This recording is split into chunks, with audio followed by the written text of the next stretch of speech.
మంచి స్పందన కనిపిస్తుంది. కవిత కార్యక్రమంపై మొదట్లో చాలామంది నేతలు పెదవి విరిచారు.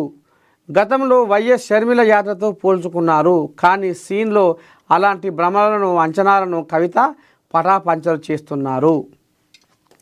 తనపై లిక్కర్ కేసు నమోదు కాగానే డాటర్ ఆఫ్ ఫైటర్ తగ్గేదేలే అని కవిత ప్రకటించుకున్నారు. మొదటి నుండి కవిత నైజం పోరాటమే. పోరాడకుండా ఆమెకు ఏది దక్కలేదు.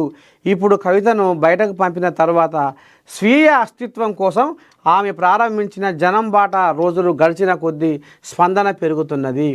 కవితకు లభిస్తున్న స్పందన, లేవనెత్తుతున్న సమస్యలు, సంధిస్తున్న ప్రశ్నలు తెలంగాణ రాజకీయాల్లో కవిత ఎంత కీ రోల్ పోషిస్తున్నదో అర్థమవుతున్నది. అసలు తెలంగాణ రాజకీయాలు గత 4 ఏళ్లుగా కవిత చుట్టే తిరుగుతున్నాయి. కవిత ప్రస్తావన లేకుండా ఏ ఎన్నికల ప్రచారము ముగియడం లేదు. కవిత లేవనెత్తే ప్రశ్నలకు బీఆర్ఎస్ నేతల దగ్గర సమాధానం లేదు. కాంగ్రెస్, బీజేపీ నేతల కంటే కవిత సంధించే ప్రశ్నలు గతంలో తప్పులు చేసిన బీఆర్ఎస్ నేతలకు నేరుగా తగులుతున్నాయి. రంగారెడ్డి జిల్లాలో కవిత పర్యటన సూపర్ హిట్ అయిందట. సరే.